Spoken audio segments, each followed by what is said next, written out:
দুনিয়ার এতটুক ভূমিকম্প সহ্য করতে পারে না। আল্লাহ বলেন ইযা যুলজিলাতিল আরদু জিলজালাহা। ও যুবক ভাইয়ারা, ও বৃদ্ধ বাবা, ও বর্দানিশি আম্মা জানেরা, একটু দিলটা লাগাইয়া শোনো। ছেলে সাইদা পলায়ন করলো, মেয়ে সাইদা পলায়ন করলো, বিবি সাইদা পলায়ন করলো। কথা বলেন ঠিক কিনা? ঢাকার শহর, ঘরের ভিতর থেকে স্বামী দৌড় শুরু করছে ন্যাংটা হইয়া। কি হইয়া? ধাক্কা কয় সেকেন্ডের? কয় সেকেন্ডের? 5-10 সেকেন্ডের, বেশি হবে না। টয়লেটে ঢুকছে, ন্যাংটা হইয়া গোসল করতেছে, ধাক্কা দিয়েছে তো ন্যাংটা হইয়া রাস্তায় ঢুকবে। হায় হায়, আমার আল্লাহ বলেন, নবীজি বলেন অনুফিকা বিসসূর ফাসাইকা মান ফিস সামাওয়াতি ওয়া মান ফিল আরদি ইল্লা মান শাআল্লাহ। ফুৎকার যখন দিবে, 7 আসমান জমিন সব লয় প্রলয় শুরু হয়ে যাবে।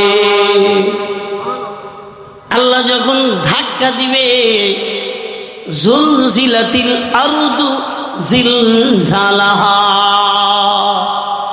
ধাক্কা এমন দিবে, প্রকম্প এমন শুরু হয়ে যাবে, প্রকম্পিত হয়ে যাবে, মানে থামবে না, চলমান চলতে থাকবে। 7 আসমান জমিন ভাঙতে থাকবে, 7 আসমান জমিন ভাঙতে থাকবে। একটু আওয়াজ দিয়ে বলেন না, ও বাবা, সময়টা কি ভয়াবহ না ভালো? ধরে বলেন, ভয়াবহ না ভালো? সময়টা বড় ভয়াবহ। দিনটাকে বুঝাও।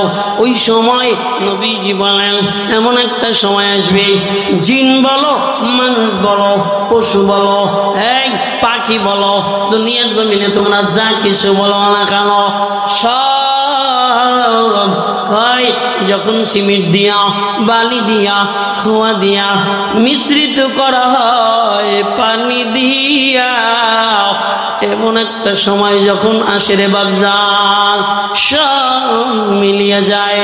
ঠিক কিয়ামতে যখন আল্লাহ ধাক্কা দিবেন, জিলজালাহা, এমন একটা ধাক্কা দিবেন রে বাবা, গোটা দুনিয়ার জিন মানুষ সহ যারা থাকবে সব মিশ্রিত হয়ে যাবে।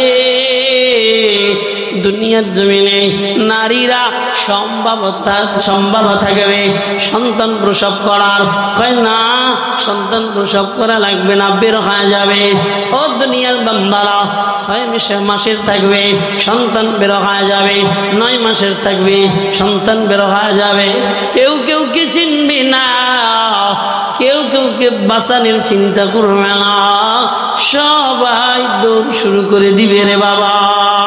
আল্লাহ বলেন, এমন একটা সময় ধাক্কা দিব, সব তছনছ হয়ে যাবে, কিচ্ছু থাকবে না।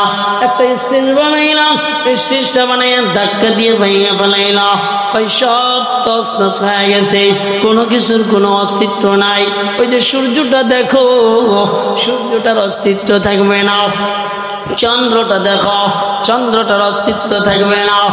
আকাশ দেখো, খুঁটিহীন, আমি আল্লাহ রেখে দিলাম, ওই আকাশটাও এভাবে থাকবে না। ইদাস সামাউ ফাতারাত, আল্লাহ রেখে কয়, ও দুনিয়ার গোলামেরা, যখন আসমানটা চূর্ণ বিচূর্ণ হয়ে পড়বে, চিল্লা বলেন না আল্লাহু আকবার। ও বাবাজি, আপনারা বান্দারাও, আকাশটা যখন চূর্ণ বিচূর্ণ হইয়া জমিনের ভিতরে পড়তে থাকবে, কেমনে বুঝাবো একটু খেয়াল করেন রে বাবা। ইদাস সামাউ ফাতারাত, আসমানটা যখন চূর্ণ বিচূর্ণ হয়ে যাবে। সূরাতুল ইনফিতার আয়াত, সূরাতুল ইনফিতার থেকে তেলাওয়াত করেছি।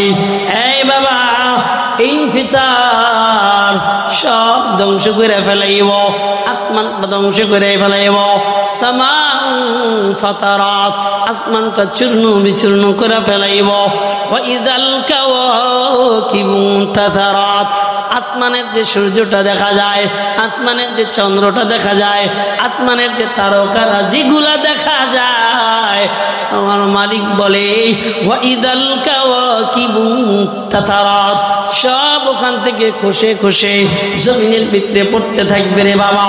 আসমানের চন্দ্র পড়বে, সূর্য পড়বে, আসমানের নক্ষত্রগুলা দুনিয়ার জমিনে যখন পড়বে, নবীজি আমার জানায়া দেয় দুনিয়ার ভিতরে পড়বে তো দুনিয়ার এই সমুদ্রের ভিতরে পড়বে। এই সমুদ্রের ভিতরে যখন পড়বে, এই পানিগুলা পানি থাকবে না, পড়ার সঙ্গে সঙ্গে পানিগুলা আগুন হয়ে যাবে। চিল্লা নাউযুবিল্লাহ।